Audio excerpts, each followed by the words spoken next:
자, 깊이 있는 분석 애널리스트 코너고요. 오늘은 조선기계 건설 애널리스트입니다. 이동헌 대신증권 리서치센터 연구원 함께합니다. 어서 오십시오. 안녕하세요. 네. 자, 현대중공업 일반 공모주 청약에 50조 원 이상 몰리면서 흥행에 성공하고 있다 이렇게 표현 나오고 있는데요.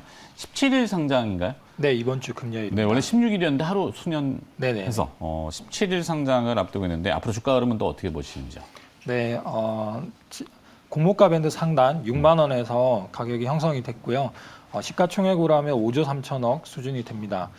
PBR로 하면은 순자산이 한 6조니까 0.88배 정도 되는데요. 네. 2분기 때 대부분의 조선사들이 충당금 때문에 후판가 많이 오르면서 자산이 많이 손상이 됐고요. 통상 대우조선해양, 삼성중공업 1.45배 정도 받고 있는데 비슷하게 생각하면 굉장히 싸고요. 1.5배 정도 기준으로 하면 한 10만 원 정도 이렇게 보고 있습니다. 네. 정부가 얼마 전에 이제 문재인 대통령이 그 조선소를 직접 방문하신 걸로 알고 있는데 삼성중공업 같은 경우 상당히 극찬을 하셨고 K조선 제도약 전략 이걸 발표했죠. 세계 1위 조선사 조선국으로 다시 발돋움하겠다, 굳히게 하겠다라고 이제 표방을 한 것 같은데 지지부진한 흐름을 보이던 조선주 주가는 좀 힘을 받을 것 같습니까? 네, 일단 좋은 업황 분위기에서 얘기가 나왔기 때문에 긍정적인 모멘텀이라 생각을 하고요.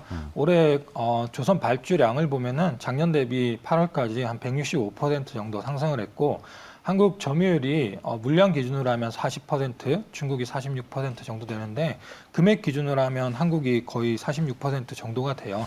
그래서 이렇게 잘 나오고 있는 이유가 한국의 기술력 때문에 올해 발주 나온 한국 조선소의 수주 선박을 보게 되면은 LNG 추진선이나 LNG 추진선을 준비하는 LNG 레디 물량들이 거의 절반을 차지하는데 이 한국의 이런 기술력을 높여서 이 스마트 선박이나 이 친환경 선박의 시장 확대에 대해서 계속 우위를 점하겠다 이런 관점이기 때문에 한국 조선업체들한테는 긍정적인 이슈고 주가적으로도 좋은 모멘텀이다 생각을 합니다. 네.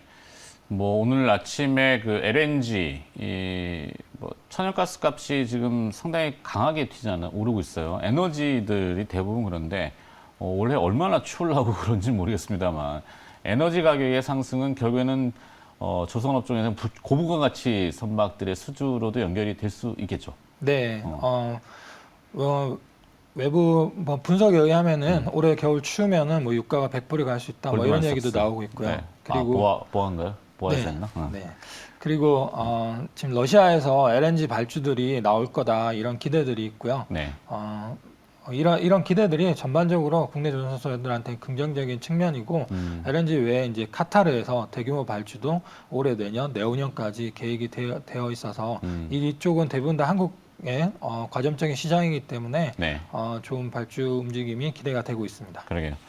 자, 조선업종은 그렇고 그다음에 이제 건설업종으로 넘어가서 대선 주자들의 이구동성은 부동산 가격 급등에 따른 해법으로 이제 공급 물량 확대를 다 주창하고 계십니다. 건설주는 어떨까요? 오를 만큼 올랐다? 아니면 상승 여력이 더 남아 있다? 네, 아직 상승 여력은 더 있다고 보고 있는데요. 대선 주자들 많은 발언을 하고 있는데 공급 확대나 규제 완화 그리고 택지 확보 같은 얘기들을 하고 있는데 일단 실현 가능성에 대해서는 뭐 부차적인 문제라고 생각을 하고요. 그만큼 대선에서 이 부동산 정책이 중요한 이슈다 이렇게 해석을 하고 있습니다. 현재 기준에서 봤을 때는 재개발, 재건축이나 리모델링 수주가 국내 건설사들이 계속 확대가 되고 있는데 이 전반적인 주택 수요 부족, 주택 공급 부족 상황에서 계속 공급 확대 정책이 지속이 되면서 건설주의 모멘텀은 살아있다 이렇게 보고 있습니다. 네. 자, 이 건설 쪽으로 그러면은 금리하고는 역의 상관관계를 좀 많이 나타내는 그런 고정관념처럼 돼 있잖아요. 과거에는.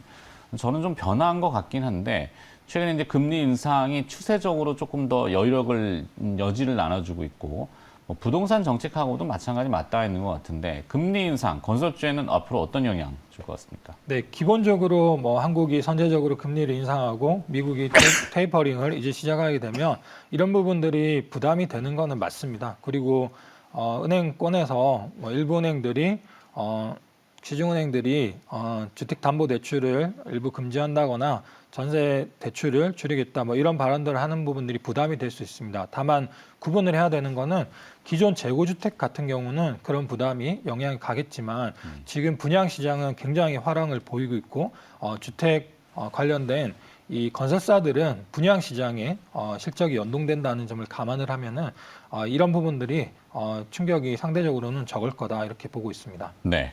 자, 이번에는 이제 건설까지 끝났고 기계업종으로 넘어가서 지난 2일에 국방부의 중기계획 발표가 있었는데 이게 기계업종하고는 어떤 연관성이 있는 겁니까? 네, 방위산업 업체들은 이 국방 중기 계획이 매년 향후 5년에 대한 계획이 발표가 되는데요. 네. 이때 뭐 여러 가지 프로젝트 이야기나 방향성에 대한 이야기를 하는데 그런 점에서 방위산업 업체들과 관련이 있다 이렇게 보실 수 있고요.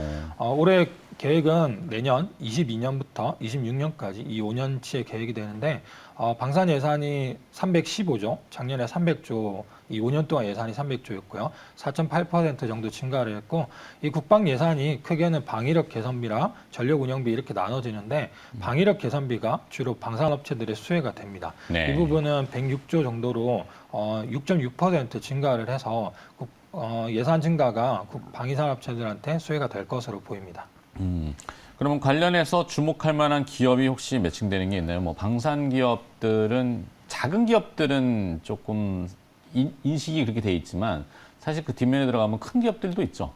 네, 큰 기업 하나 에어로스페이스나 LIG 넥스원 같은 업체들 좋게 보고 있는데요. 네. 어제도 북한이 장거리 미사일 시험 평가에 성공했다. 뭐 이런 것 때문에 이제 또 부각이 되고 있는데 하나 에어로스페이스 같은 경우에는 호주의 랜드 400이라는 장갑차 수주건이 진행이 되고 있습니다.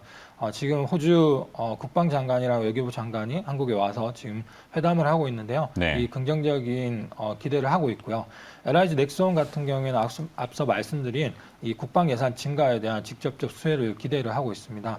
한국산 무기 우선 획득 제도라고 해서 지금 방위력 개선비에서 한국에서 지출되는 부분이 60% 수준인데 향후 80%까지 높이겠다. 이런 정책들이 진행이 되고 있는데 LIG 넥스원이 중장기 수혜를 볼 것으로 보고 있습니다. 네. 요즘 뭐 뉴스들 많이 등장하고 있죠. 특히 이제 항공우주 쪽은 이제 위성이 될 거고, 뭐 로켓 추진체도 있고, 올라갔을 때 이제 그런 뭐 이 광학적인 그런 것도 카메라 뭐 이런 것도 이야기가 나오고, 바다로 들어가면 우리나라가 이제 SLBM 세계 8번째 보유국이 됐잖아요. 네. 근데 핵 추진 잠수함이 아직 없어서 네. 고해 이슈도 조금 있는 것 같고, 그죠? 네. 조선과 그러면 또 방산체, 기계업종은 다 연결돼 있고, 그죠? 네. 그게 뭐 수익성 사업은 아니더라도 안정성이 일단 개런티 되는 거니까. 네, 그리고 향후에 대한 성장성 기대도 있는 거고요. 맞습니다. 자, 지난주에 수소 슈퍼위크, 뭐 하이드로젠 웨이브 이렇게 표현하던데요. 이와 관련해서 전력기기 업체들도 눈여겨봐야 한다고요?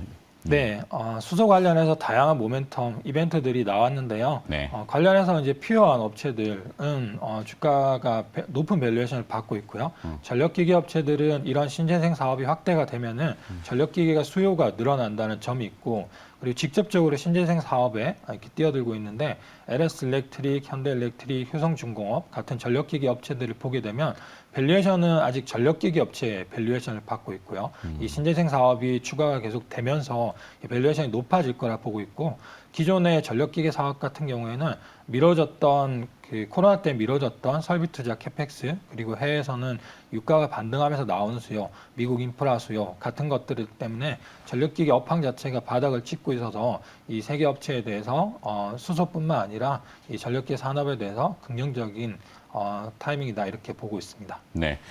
그러면은 기업들은 뭐 여기 써 있지는 않습니다만 언급하시기 좀 곤란하죠. 말씀드린 그 LS 일렉트릭이나 LS 일렉트릭, 네, 현대 일렉트릭, 네, 현대 일렉트릭, 효성중공업, 효성중공업, 네, 이렇게 세 개 업체가 주로 전력기기를 하는 업체고요. 네, 수소 관련해서도 다양한 모멘텀이 이제 시작이 되고 있는 구간입니다. 네, LS 일렉트릭은 전부 다 또 영문으로 적혀 되어 있습니까? 네, 맞습니다. 네. 네, 참 기업명이 요즘 어려워, 진짜 어렵고, 그다음에 현대 일렉트릭, 네, 현대 일렉트릭이 있고 효성중공업이 있고 이런 식으로 기업을 정리 좀 해보면 되겠네요. 네.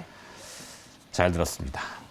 자, 오늘은 조선 기계 건설을 좀 빠르게 어우러봤고요. 더 말씀 주신 분은 대신증권 리서치센터 조선기계 건설 애널리스트입니다. 이동헌 연구원이 수고를 해주셨네요. 고맙습니다. 감사합니다. 네.